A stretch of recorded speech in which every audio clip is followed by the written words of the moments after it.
வணக்கம் காலை செய்தி. எனக்கு ஹிந்தி சொல்லிக் கொடு. முத்தாரவை தள்ளாடுதே என் நெஞ்சவை.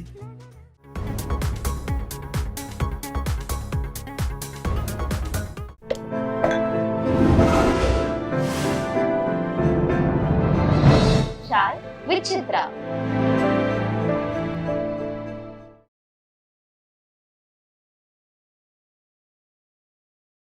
மணிரத்னம் டைரக்ஷனில் கூட ஒரு படம் பண்ணீங்கல்ல, இதய கோயில். இதய கோவில். இதய கோயில் ஹெல்மெட்டு சீசன். அப்போ சிஎம் ஜெயலலிதா ஸ்ட்ரிக்டாக ஆர்டர் போட்டாங்க, எல்லோரும் ஹெல்மெட்டு தான் போட்டு வரணும், அவங்க உயிருக்கு பாதுகாப்பு. நாங்கள் என்ன பண்ணுவோம், ஒரு சட்டியில் பெயிண்ட் அடித்து ஹெல்மெட்டாக போட்டுட்டு வருவோம். ஸ்டாப்னு பண்ணி எடுத்தோம், ஒரு சட்டி உடஞ்சி வண்டி ஓட வரது, வண்டியை விட்டுட்டு ஓடிடுவோம். அது சீன் கம்மி, ஒரு சீன் தான். அப்புறம் தூங்காத கண்ணின்று ஒன்று பண்ணேன், அம்பிகா ஹீரோயினி. படம் சரியாக போட, அதில் பேப்பர் போடுவேன். அப்புறம் இந்த பேப்பர் கூடியாருன்னு, காசு கொடுத்து வாங்குற அவனே சைலண்டாக, நீ என்னையே ஓசியில் படிக்கிறேன்னு மோகன்கிட்ட சொல்லிட்டு போயிடுவேன். கேரவஜி அம்மா கூட நடிச்சிருக்கேன், பத்மினி அம்மா கூட நடிச்சிருக்கேன், லட்சுமி வந்தாச்சு, நல்லது ஒரு குடும்பம், சிவாஜி சார் படம். அப்புறம் வாழ்க்கை, சந்திப்பு, ஊருக்கு ஒரு பிள்ளை, ஊரும் உறவும். வணக்கம் ஐயாம, வா பாய் உட்காரு, எங்கள் அத்தா எப்படி இருக்காரு, இருக்காங்க வீட்டில் இருக்காங்க, சரி உட்கார் உட்காரு. பாய்க்கு நிறைய டைலாக் கூடியா, சால்ட்டாக பேசுவா இந்த மாதிரி அப்படிம்பார். அதெல்லாம் கிடையாது ஐயா அப்படிம்பேன். சரி சரி. ஜெயசித்ரா ஒரு ரோல், அதில் ரேவதி கூட எனக்கு ஒரு பாட்டே இருக்குது, லக்ஷ்மி. அந்த செட்டில் வாகினி செட்டு 9ஆம் செட். அதோடு என்னென்னா அருமையாக வருவார். 5 மணிக்கு ஒரு சொன்னால் 4 மணிக்கு உட்காந்துருவாங்க. ஆமாம், சிவாஜி. அதை அப்படியே நான் ஃபாலோ பண்ணிட்டேன். இந்த சினிமாவில் நடித்த போது எப்படி இருந்தது அந்த அனுபவம் சரிப்புக்கு? அது ஒரு ஜாலியான வாழ்க்கை சினிமாங்கிறது. வேலைக்கு போனால் அந்த 8 மணிக்கு போனால் 10 மணிக்கு 5 மணிக்கு 6 மணிக்கு திரும்பிடணும். இது அப்படி கிடையாது, காசு வருதுல்ல, அதனால வீட்டு ஃபேமிலி ஓடணும்ல. எங்கள் அப்பா 5 மணிக்கு எழுந்திரிப்பார், மசூதிக்கு கிளம்புவார். ஒன்று அப்போ சுடுதண்ணி வச்சு குளிக்க சொல்லிட்டு வருவார். காரு 6 மணிக்கு வந்துடும். அப்போ ஹீட்டர்லாம் கிடையாது, ஹீட்டர் கிடையாது, மிக்சி கிடையாது, கிரைண்டர் கிடையாது, கிடையாது. அப்போ அந்த இப்படி இருக்கும் 2 கம்பி மாதிரி, அதை பக்கெட்டுக்குள்ள போட்டு போயிடுவார். ஒரு 5 நிமிஷம் கையை விட்டால் சாக்கடிக்கும். ஒரு 5 நிமிஷம் டைம் பார்த்து எடுத்து சுவிட்ச் ஆஃப் பண்ணு, பிடிச்சிட்டு ரெடி ஆகினா கார் ஹார்ன் அடிக்கும். ஒரு நாளைக்கு ஏவிஎம்மில் போவோம், ஒரு நாளைக்கு கிரகம்பாக்கம். அது ராமராஜன் படத்தில் நிறைய நடிச்சிருக்கேன், பாண்டியராஜன் படத்தில் நடிச்சிருக்கேன், பாக்யராஜா படத்து, ராஜாக்கள் படம் எல்லாமே நடித்தாச்சு. அதாவது உங்களை பொறுத்த வரைக்கும் பாரதிராஜாட்ட பாக்யராஜ் அசிஸ்டண்ட்டாக இருந்தபோது அவர் தெரியும். அதே மாதிரி பாண்டியராஜன் பாக்யராஜ் அசிஸ்டண்ட்டாக இருந்தாங்க. ஆமாம், இவங்களாம் அசிஸ்டன்ட் டைரக்டர் இருந்தபோது எப்படி இருப்பாங்க? என்கிட்ட கொஞ்சம் நல்ல மரியாதையாக இருப்பாங்க. ஏன்னா பாக்யராஜ் பாரதிராஜா நமக்கு அவங்களுக்கு நம்ம தத்து பிள்ளை மாதிரி. அப்போ அவர்கிட்ட வேலை செஞ்சு வராச்சு, ஒரு மரியாதை, ஜாலியாக இருப்பாங்க, எல்லாம் ஃப்ரெண்டு மாதிரி இருப்பாங்க. ஒரு வேலை கடினமானதுலாம் சொல்கிறதில்ல, நீ பேசுகிற பேசியா, நீ பேசுகிற டைலாக்ங்கிற மாதிரி. பாக்யராஜ், ராமராஜா அதை விட நான் சொன்னேன் சிரிச்சிக்கிட்டே இருப்பார். அப்படியா? திண்டுக்கல் ஷூட்டிங்கு, கிரகபாபு ஷூட்டிங்கெலாம் நான் சேட்டை பண்ணுவேன், யாரையா போய் கிள்ளிட்டு வந்துடுவேன். என்ன சாப்பிடுவோம், இப்படி தட்டை உருவிடுவோம், காமெடிக்காக. அவர் அப்படின்னு பார்ப்பார். சரி சரி சரி. நான் அவரோட பண்ணியிருக்கேன். அன்பு கட்டளை, ராஜா ராஜா தான், என்ன பத்திரா செல்ல, நான் தான் தம்பி, ரூபினி ஹீரோயினி, வினி சக்கரவர்த்தி பையனா கவுண்டமணி இருப்பார், ராஜகிரம் பேசாமல் இருப்பார் அந்த படத்தில், கடைசியில் பேச ஆரம்பிச்சிடுவார். படம் ஹிட்டு. ஆனால் இப்போதைக்கு சினிமா கொஞ்சம் டிஃப்ரெண்ட் ஆகிடுச்சு. என்ன மாற்றம்னா, ஒரு பாட்டு அப்போன்னா அழகாக இனிய குரலில் கேட்கும் காதில். இப்போ பாட்டுக்கு வார்த்தைகள் கேட்குற சத்தம் டம்மு டும்மு டம்மு டும்மு டம்மு.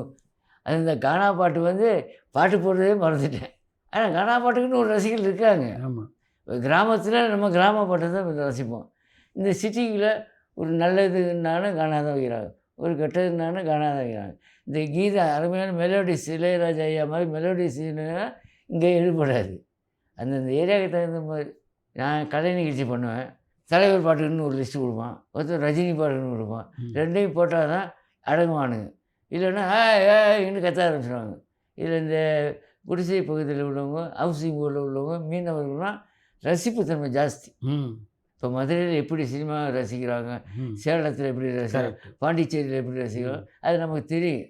அதுக்கு தகுந்த மாதிரி கச்சேரியை போட்டு பேர் வாங்கிட்டு வந்துடுது. ம். ஒரு தடவை போட்டால் அடுத்த தடவை நம்மளை தான் கூப்பிடுவாங்க. அந்த ஒரிஜினாலிட்டி எம்ஜிஆர்னா எம்ஜிஆர், ரஜினினா ரஜினி, ஜெயலலிதானா ஜெயலலிதா, கருணாநிதினா கருணாநிதி, ஸ்டாலினா ஸ்டாலின், அந்தந்த நேரத்துக்கு தகுந்த மாதிரி நிகழ்ச்சி பண்ணிட்டு பேர் எடுத்துகிட்டு வந்தோம். அதுதான் இன்றைக்கி இருக்குது நமக்கு. அந்த காலத்தில் என்ன சம்பளம் உங்களுக்கு? இப்போ நான் நடித்த புதிய வார்ப்புகள் படத்துக்கு 1500 சம்பளம். ஆமாம். 200 டோக்கன் அட்வான்ஸ், 200 அப்புறம் 500 டப்பிங் பேச முடிச்சதுக்கப்புறம் பேலன்ஸ் கொடுத்துட்டாங்க. நானே தான் டப்பிங். தெலுங்கு படத்துக்கு நான் தமிழில் டப்பிங் பேசுவேன். என்னை மாதிரி மாஸ்டர் நடிகர் அங்கே இருக்காங்க. இந்த ஆலின்னு ஒரு படம் ஆமாம், ஹீரோவெல்லாம் நடித்தான். எம்எல்ஏலான ஒரு படம் நடித்து நல்லா ஹிட் ஆகல.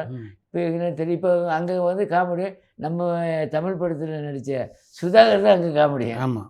சந்திரமோகன் இந்த நாளைய மய படத்தில் 3 எம்ஜிஆர் ஒரு எம்ஜிஆர் கிட்டார் வாசி 4 அவர் வந்து அங்கே காமெடியாக இருந்தவர். அந்த படத்தோட ஹீரோ ஹீரோ அவர் கூட அந்த ரோல் நீங்கள் தானே பண்ணீங்க? நான் தான் ராதா கல்யாணம். அங்கேயும் நல்லா ஓடிச்சு. அதுக்கு வந்து பாக்யராஜ் சாருடைய முதல் மனைவி தான் ரெக்கமெண்டேஷன் பண்ணாங்க, பிரவீனா. ஆச்சா பாக ஆக்சர்ஸ் வாழ் பிரிஸ்கோ அவங்க ரெக்கமெண்டேஷன் பண்ணாங்க. உடனே அந்த ஸ்டூடியோலேயே ரூமில் வந்து 40 நாள் தங்கணும். படம் முடிச்சாச்சு, நல்லா ஓடிச்சு. இங்கே மலையாளியாக நடிச்சிங்க, அங்கே என்னவா நடிச்சிங்க? அங்கே தமிழ்னா குருகாரோ எவ்வளோ நாளாச்சு சாப்பாடு வாங்கி கொடுத்து. அண்ணன் பட்டேல் ஏதாவது கலந்து பேசுவேன், தெலுங்கு தமிழும். அவர் தெலுங்கு நல்லா போச்சு.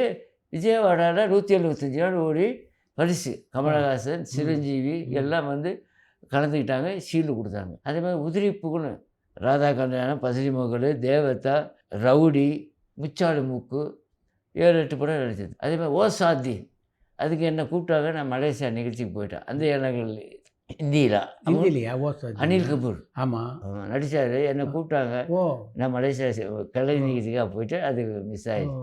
எனக்கு பிறகு அந்த ஹரீஷ்னு ஒரு நடிகர் இருந்தாங்க தான் அவங்க பண்ணோம். தெலுங்கு நடிக்கும்போது எப்படி சமாளிச்சிங்க மொழியெல்லாம்? முன்னாடி வாங்கிக்கிடுவேன், டைலாக் மிஸ் ஆனால் பின்னாடி இந்த ப்ராமேட் பண்ணுவாங்க. ஏன் அண்ணையா இங்கே போஞ்சல்லிருந்தா இப்படின்னு பின்னாடி இருந்தா அவனா நீ நப்பு చెప్పానుకదా அவன் எதுக்கு இங்கே அல்லாட்டி చేస్తున్నావు அப்படின்ட்டுவேன். உடனே ஓகேன்றாங்க. எனக்கு இந்த க்யூராக வர்றதுக்கு டப்பிங் போட்டுருவாங்க. இப்போ அந்த பையன் தெலுங்கில் நடிக்கிறான்ல, அது தமிழாக்கம் பண்ணும்போது அவனுக்கு நான் தமிழில் பேசி நினைப்பேன். நம்ம அப்படி ஒரு 2-3 படம் ஜெயம் ரவி அப்பாவில் எடிட்டர் மோகன் சார் அவர் படம் பண்ணேன். மலையாளத்தில் பிரேம் நசீரோட அனுப்பிச்சது எப்படி இருந்தது? சின்ன பிரேம் நசீர் அப்புறம் இப்படி தான் சிவா சார் மாதிரி வரோம் உட்கார வச்சுருவார். நான் சின்ன பிரேம் நசீரா செந்தில் அப்போ நடித்தார், நடிகர் செந்தில். ஆமாம், இங்கே விக்ரம் ஸ்டுடியோ இருக்குல்ல, ஆமாம், நம்ம தேவர் ஃபிலிம்ஸ் ஆடு மாடு புளியெல்லாம் வளர்ப்பாங்க, அதுக்கு எதில் சாரதா ஸ்டுடியோ. ஆமாம், அதில் வந்து கொல்லாம்பட்டியில் சின்ன பசங்களை கூட்டிகிட்டு வந்து வேலை செய்ய வைப்பாங்க. நான் இப்படி சம்மட்டி அடிப்பேன், அடித்து இந்த சக்கரம் சுற்றுவேன், அப்படியே பிரேம் நசீர் சுற்றுவார். அந்த மாதிரி ஜெயன் அடூர் பாசி காமெடியில் அடூர் பாசி. மலையாள படமும் ஒரு 10 படம் பண்ணியிருக்கேன். தெலுங்கு, மலையாளம், கன்னடம், ஹிந்தி, தமிழ் 5 லாங்குவேஜ் இருப்பேன். ஒரு 300 படம் இருக்கும். அவார்டு ஒரே ஒரு கிராமத்தில் படம், அது தங்க தாமரை அவார்டு வந்து சம்சார மின்சாரத்துக்கு தங்க தாமரை கொடுத்தாங்க, சென்ட்ரல் கவர்மெண்ட் அவார்டு. அப்போல்லாம் அவங்க கொடுக்குற சம்பளத்தை வாங்கிக்கிங்களா இல்லை எனக்கு இவ்வளோ சம்பளம்னு கேட்பீங்களா? கேட்டால் அடுத்த படம் கொடுக்க மாட்டாங்க. சம்பளம் கேட்குற அளவுக்கு ஆகிட்டியாப்பா, கொடுக்குறத கொடுக்கிட்டு வாங்கிட்டு போவோம். நம்ம எதிர்பாராதே கொடுப்பாங்க, நல்லா நடிப்போன்னு. ஒரு படத்தில் இல்லைன்னா அடுத்தடுத்து நம்ம ஏதாவது ஒரு ரோலில் சேர்த்து ஜாயின் பண்ணிக்குவாங்க. அடுத்த படம் எடுக்கும்போது வேஷம் இல்லைன்னு சொல்ல மாட்டாங்க. அதனாலே நம்ம கொடுக்குறத வாங்கிக்கிறது. இல்லைப்பா அந்த வேஷத்துக்கு அது போட்டால் இப்படிம்பாங்க. அப்படி யாரும் சொல்லலை, நம்மளாம் சொல்லிக்க வேண்டியதுதான். நீங்கள் அதிகபட்சம் வாங்கின சம்பளம் எவ்வளோ? ஒரு நாளைக்கு 10,000 ரூபா. சிட்டிசன் படம் பண்ணல அஜித்தோட சுப்பிரமணியம் ஒன்று ஏமாற்றிட்டான் கலெக்டர், அத்திப்பட்டு கிராமம் கலெக்டர் பியா வந்து சொல்லுவேன். அந்த படம் நான் பண்ண வேண்டியதில்லை, என் வீடு தேடி ஒரு இவ்வளோ பெருசாக செந்திலோட டபுள் மடங்காக இருப்பார், 90 ஆனால் அந்த அங்கே ஆஃபீஸ் இருக்குது விஜயகாந்த் ஆஃபீஸ் பக்கத்தில். அங்கே ஒரு டப்பிங் ப்ரீவியூ தேட்டர் இருக்குல்ல, விஜயகாந்த் நண்பர் பேர் என்ன, இப்ராஹிம் ராவத். அந்த வீட்டுக்கு ரைட்டில் ஒரு ப்ரீவியூ தேட்டர் ஒன்று இருக்கேன். அங்கே போனேன் கூட்டிகிட்டு பைக்கில் ஏற்றிட்டு, வண்டி நகரில் இவ்வளோ பெருசாக இருந்தால் ஒரு டன்னை எப்படி பைக்கில் ஏற்ற முடியும்? போய்ட்டேன். ஆனால் இந்த ஒரு கஷ்டப்படுறாரு ஜூனியர் ஆர்ட்ஸ் ஏதாவது பேசுகிறத போனோடனே சக்கரவர்த்தி வாங்க அஸ்ஸலாமு அலைக்கும். இவர் வாங்கண்ணே என்ன ரோல்? சரி, இது பழைய தானே சப்ஜெக்ட், 40 வருஷத்துக்கு முன்னாடி நடந்த சப்ஜெக்ட். அந்த மீனவர் குப்பத்தில் வடையை போட்டுட்டு பனியன் இல்லாமல் அப்படியே லுங்கியை கட்டிட்டு அலைய. இது கரெக்டு, நீங்கள் போங்க. சரி வரேன் சார், வரேன், தேங்க்யூ, நன்றி சார். போனேன். அதானே கொஞ்சம் நில்லுங்கண்ணா சரவச கூட்ட. நீங்கள் இப்போ படம் பண்ணுறீங்க. படம் பண்ணுறோம், ஆனால் படம் வாய்ப்பு இல்லை அப்படின்னு. உடனே இந்த ரோல் ஒன்று பண்ணேன், எஸ்.எஸ். சக்கரவர்த்தியா ஆமாம். அவர் அந்த ரோலு சுப்பிரமணியோட கொடுத்தா நல்லா பண்ணுவார், பண்ணுறீங்களான்னு. சரின்ட்டேன். நான் பட வாய்ப்புகள் கொஞ்சம் கம்மியாகுதுன்னா சரின்னு போனால் பண்ணோடனே அஜித்துக்கிட்ட என்னை அறிமுகப்படுத்துகிறார். சர்வசுபையா சி actor Haja Srivino. Oh I will see the 20 times அந்த நாட்கள் ஃபிலிம். ஓ 20 தடவை அந்த நாட்கள் பார்த்தாங்களாம். அப்பா. அஜாத் ஷெரீஃப். ஓகே ஓகே கை கொடுத்துட்டு 3 நாள் நடித்தான். அங்கே ஒரு நாள் அந்த குப்பை அந்த பக்கம் கடற்கரை, இந்த பக்கம் பழவேற்காடு ஏரி, நடுவில் மணல் திட்டு, அதில் கொட்டாயை போட்டு ஊர் மாதிரி ஆக்கிட்டாங்க. இங்கே இதில் இந்த ஸ்பிக்கு வரத்துக்கு எதிரில் இருக்குல்ல கொக்கோ கோலா கம்பெனி, அங்கே ஒரு 2 நாள் மழை பெய்யும். இவங்க கலெக்டரையா காப்பாற்றுங்கயா அங்கே. அது ஒரு சீனு. இன்னொன்று அந்த திட்டம் போட்டு 20 கோடி ரூபாய் ஒதுக்கியிருப்பாங்க டெவலப்மெண்ட்டுக்கு. அதை கேட்டுக்கிட்டு இருப்பேன். அதை கேட்டுக்கிட்டு வந்தால் சுப்பிரமணியம் இன்னும் கலெக்டர் ஏமாத்துறேன். 3 நாள் காலையில் போவேன், டிஃபன் சாப்பிட, கருப்பு மேக்கப் போட்டுருவாங்க. அப்புறம் மேக்கப்பை கழிச்சிட்டு சாப்பிட்டுட்டு வச்சிருக்க கையெழுத்து போட்டு 10,000. 3 நாள் அதிகப்படி சம்பளம். இப்போது லட்சம் 10 லட்சம் இல்லை, 10 கோடியில் வாங்கினேன். நம்ம கோடி இல்லை, தெரு கோடியாக இருந்தாலும் பரவாயில்ல, சந்தோஷமாக இருக்கிறோம். நமக்கு லட்சங்கள் முக்கியம் இல்லை, லட்சியவாதியாக இருக்கணும்னு பார்க்குறோம். அதுதான். என்னென்ன படம் நடிக்கிறீங்க இப்போ? அக்கினி புத்திரன்னு ஒரு படம் பண்ணுறேன். புது ஹீரோ, புது கம்பெனி, புது. அப்புறம் அஜித்குமார் கூட மச்சான் ரிச்சர்ட், அவர் சாலினி தம்பி, அவர் கூட வந்து வள்ளுவன் ஒரு படம் பண்ணி ரிலீஸ் ஆகிறதுக்கு இருக்குது. விஜய் சேதுபதி உங்களை மாதிரி அன்றைக்கி அந்த டைரக்டர் கூப்பிட்டு வடசரவாங்க கம்பெனியில் ஒரு 4 டைலாக் சொன்னாங்க.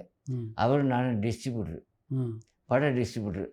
இன்னும் ஒரு டிஸ்ட்ரிபியூட்டர் ஏமாந்துக்கிட்டு இருப்பார் விஜய் சேதுபதி. நான் வந்து சொல்லுவேன், ஏன் நீ அவங்ககிட்ட கல்லா கட்டிக்கிட்டு இருக்க, அது நல்லவ கிடையாது, நீ வேணால் வெயிட் பண்ணு, நான் 2 படம் ரெடி பண்ணியிருக்கேன், நீ ஒன்று டிஸ்ட்ரிபியூஷன் பண்ணு, நான் ஒன்று பண்ணுவேன், அவ்வளோதான். வீடியோ கேமரா எடுத்தாங்க.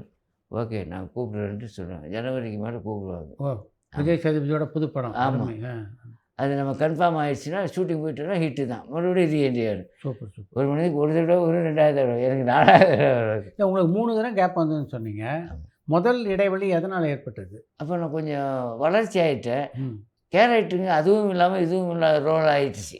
சின்ன பையனில் பெரிய ஆளும் இல்லை. ஒரு ஹீரோ ஃப்ரெண்டாக இருந்தால் கூட ஹைட்டு வேணும். இந்த ஹைட்டு கம்மியான நம்ம கொஞ்சம் மைனஸ் பண்ணாச்சு, வேறு ஒன்றும் இல்லை. அதுக்கப்புறம் நம்ம பாலிடிக்ஸில் போயாச்சு, கலை நிகழ்ச்சி போயாச்சு. அதனால இப்போ இப்படி டல்லாக இருக்குது. இப்போ 2-3 படம் வந்ததுக்கப்புறம் நல்லா ஆகும். விசுவோட பணியாற்றியது எப்படி இருந்தது? சம்சாரம் சார் அவர் ஜாலியாக இருப்பார். கஜாவா யோ மேக்கப் முடியாது அவருக்கு. ஹீரோ வந்துட்டார், ஹீரோ ரகுவரை சேர்ந்தது. கேரக்டர் நமக்குன்னு ஒரு தேர்ந்தெடுத்து கொடுத்தார். இதை யாருக்கும் கொடுத்துருக்கலாம். கரெக்ட். ஆனால் அவர் திருப்தியோட நம்ம நல்ல திருப்தியை கொடுத்தோம். எனக்குன்னு பாட்டு எழுத வச்சார். கூட ஒரு படிக்கிற பொண்ணு கல்கத்தா கதையே, அது மாணவடி ஒரிஜினலாக நம்ம காதலுக்கு கல்தா கொடுத்து கல்கத்தா போயிடுவார். அப்போ வான வெள்ளை சின்ன புள்ள வளைக்க பார்க்குது, ஆகாயத்தில் ஊஞ்சல் கட்டி ஆட நினைக்குது, சிறகுன்னு முளைக்கு முன்னே பறக்குது பட்டாம்பூச்சின்னு ஒரு 4 வரி நமக்குன்னு எழுத சொல்லி அது ஹிட் ஆகிடுச்சு. அவர் கூட அவள் சுபங்களை தான் ஒரு படம். கேரவஜி அம்மா அவன் பையனா 2 பேரும் பக்கத்தில் பேச போவாங்க. அப்பாவை தள்ளி விட்டு மடியில் போட்டு, அம்மா ஒரு பாட்டு பாடு, அப்போ தான் நான் தூங்குவேன். ஏய் உங்கள் அப்பா கேட்ட மாதிரியே நீங்கள் கேட்குறீங்களா அப்பா. அதே மாதிரி நல்லது ஒரு குடும்பம்னு ஒரு படம். தேங்காய் சீனிவாசன் பையனா 10-14 பிள்ளை வருஷம் பெற்று போட்டிருப்பார். எனக்கு பிறந்த பிள்ளை ஒரிஜினல் பிள்ளையை கண்டுபிடிக்கணும்னா இவர் மூடு வந்துட்டு மனோரமாக்கிட்ட சந்தானம் பாரு. அதே மாதிரி நான் தூக்கத்தில் சந்தானம், இவர் தான் என் பிள்ளை. சுருளிராஜன்கிட்ட பண்ணிட்டேன், டனார் தங்கோல்கிட்ட பண்ணிட்டேன், வி.கே. ராமசாமிகிட்ட பண்ணிட்டேன், அடிவேல்கிட்ட பண்ணிட்டேன். வேலை இல்லாமல் இருப்பார், பத்திரிக்கை போடுறப்ப. நான் போலீஸ் ஸ்டேஷன் போனால் காசு வரும், ஹோட்டலுக்கு போனால் டிஃபன் வரும். வேலை இல்லையே பிள்ளையாரப்பா என்னப்பா பண்ணுறேன், ஏவிஎம்மில் தான் நான் இருக்கிறேன். என்னது பிள்ளையாரப்பா பேசுகிறாரு, பிள்ளையாரப்பா பேசுகிறேன், எந்த பிள்ளையா பேசுகிறேன், ஃபோட்டோ எடுக்கிறது வரையா, இப்படி இப்படி ட்ரெஸ்ஸை விரும்ப என்னையா துணி வைக்க சொல்கிறாங்க. ஆமாய்யா நான் உனக்கு ஃபோட்டோவை போட்டு காலேஜில் படிக்கிறவங்க செக்ஸை பற்றி சொல்ல போகிறவங்க, என் மானத்தை விற்று எனக்கு இது கதை வாடகை. அப்புறம் எனக்கு உலையிறது, உன்னை கொலை பண்ணுறேன்ட்டு ஓடுவார், அடிக்கிறது ஓடிடுவார். என்ன செல்லம் முத்த கொடுப்பாரு. ஓ நான் தான் அவர் மிஸ் பண்ணிட்டேன். ஆ. நான் நிகழ்ச்சிகள் போனதுனால 2-3 தடவை கூப்பிட்டாங்க. அவங்க கூட ஒரு 5-6 பேர் இருப்பாங்களே, ஆமா, கிங்காங்கு ஆமா, கோண்டாமணி. ஆமா. அதில் நானும் ஒரு ஆள் இருப்பேன். ஆ. நிகழ்ச்சிக்காக போகல, கூப்பிடும் வரும். ஓ. அப்போ ஒரு தடவை போனேன். ரொம்ப நாளைக்கு வந்து சண்டை போட்டு விஜய் நானும் 2 வருஷம் ஊருக்கு போயிட்டேன், பட வாய்ப்பு இல்லை. சொன்னாரா? ஆமாம். ஓ. அப்புறம் எலிங்கிற படத்துக்கு கூப்பிட்டு அந்த இவரெல்லாம் தம்பி ராமையிட்ட சொன்னார். ஏர்போர்ட்டுக்கு பக்கத்தில் பின்னி மில்லு குடவுன்னு இருந்துச்சு, அங்கே போயிட்டேன். அப்புறம் சீனு அந்த பாட்டு சீனில் மட்டும் சேர்த்தாரு, ரோலில் வரல. அதுக்குள்ளே நானும் வெளியே வந்தேன். சுருளிராஜனோட சரணமையப்பா படத்தில் நொண்டியாக இருப்பேன். ம். தங்கவேலு ஐயா கூட வந்து வில்லியனூர் மாதா படத்தில் அவர் வட்டிக்காரர். நான் வந்து அப்பா நான் ஸ்கூலுக்கு போகிறேன்னு போய்க்கடா கொல்லாவில் பணத்தை வச்சுட்டு சாக்லேட் ஐஸ்கிரீம் வாங்கிட்டு வந்துட்டு அந்த சர்ச்சில் ஸ்கூலுக்கு நடந்து போய்டும், கண்ணு தெரியாமல் போயிடும். ம். அப்போ என் மகனே கண்ணு தெரியாமல் போயிடுறா. அதுக்கு முன்னாடி ஒரு சிம்பத்தில் ஒரு பொம்பளை பாத்திரத்தை வச்சுட்டு காசு கேட்கும். காசெல்லாம் தர முடியாதுன்னு நான் காசு அள்ளிக்கிட்டு போவேன் பையன். அப்புறம் இந்த வில்லியனூர் மாதா கோயிலில் போய் பிரார்த்தனை பண்ணுங்கன்னு சொல்லி வில்லியனூர் மாதா கோயிலுக்கு போவோம், கண்ணு தெரிஞ்சு. உங்களுக்கு எந்த காமெடி நடிகர் ரொம்ப பிடிக்கும்? எல்லாருமே பிடிக்கும். அதாவது நான் எனக்கு சொல்கிறேன், ஒரு ஹீரோ சில நேரங்களில் வில்லன் மாதிரி இருப்பாங்க. வில்லன் ஹீரோவாக நடப்பார் வாழ்க்கையில். ஆமாம். ஆனால் காமெடியாக தான் இருப்பான். ம். அவனால் ஹீரோவாக இப்போ இந்த சந்தர்ப்பத்தில் காமெடியெல்லாம் ஹீரோ ஆகிட்டாங்க, ஆமாம். வில்லன்லாம் ஹீரோ ஆகிட்டாங்க. சிலுஸ்மிதா நல்லா பழகுவாங்களா அவங்ககிட்ட? நான் 2 படம் பண்ணியிருக்கேன். ம். நம்ம கோபியில் சிலுக்கு எடுத்தார். சில்க்கு போலீஸ் ஆமாம். 2 படத்துலையும் நான் அசிஸ்டண்ட்டாக வருவேன். சில்க்கு சுமிதா கூடவே வரும். ம். போட் கிளப்பில் தான் எடுத்தாங்க. ம். நல்ல பொம்பளை. அஜா பவுனாவா. ஹீரோயின்களில் யாரெல்லாம் ரொம்ப நல்லா பழகுவாங்க அவங்ககிட்ட? நளினி பழவாங்க, ஜீவிதா, ம். இளவரசி, ம். அருணா. ம். இப்போ அந்த கால சீசனில் இந்த ராமநாதன் சார் பீரியட் வந்துச்சுல, ம். அப்போ உள்ளவங்களாம் எனக்கும் மார்க்கெட்டு. ம். நான் மாஸ்டர் நடிகை தானே. எல்லா படத்துலையும் ஒவ்வொரு படத்தில் ஒவ்வொரு ஹீரோடி வருவோம். ம். நல்ல அன்பாக பழகிட்டு இருப்போம். கமல்ஹாசனோட நடிச்ச அனுபவத்தை சொல்லுங்கள். தூங்காதே தம்பி தூங்காத பண்ணேன். சினிமாவில் இருந்தபோது நீங்கள் ஒன்றும் காதலிக்கலையா? தீராஜனுடைய டைரக்ஷன்லேயும் நடிச்சிருக்கீங்களா? ராகம் தேடும் பல்லவி டென்ஷன் தான். புள்ளியவே ஒரு மாதிரியாக திட்டுவார். சினிமா உலகத்தில் நல்ல படங்கள் நடிச்சிட்ருக்கீங்க, இதை விட்டுட்டு ஏன் அரசியலுக்கு போகணுன்னு தோணுச்சு? நான் கலை நிகழ்ச்சி பண்ணிக்கிட்டு இருக்கேன், ம். கோயில் நிகழ்ச்சி, கல்யாண நிகழ்ச்சி. அப்போ எனக்கு எப்போ முதல்ல ஜெயலலிதா சந்திச்சிங்க? ஃபோன் வந்துச்சு எங்கள் வீட்டுக்கு வடபழனி.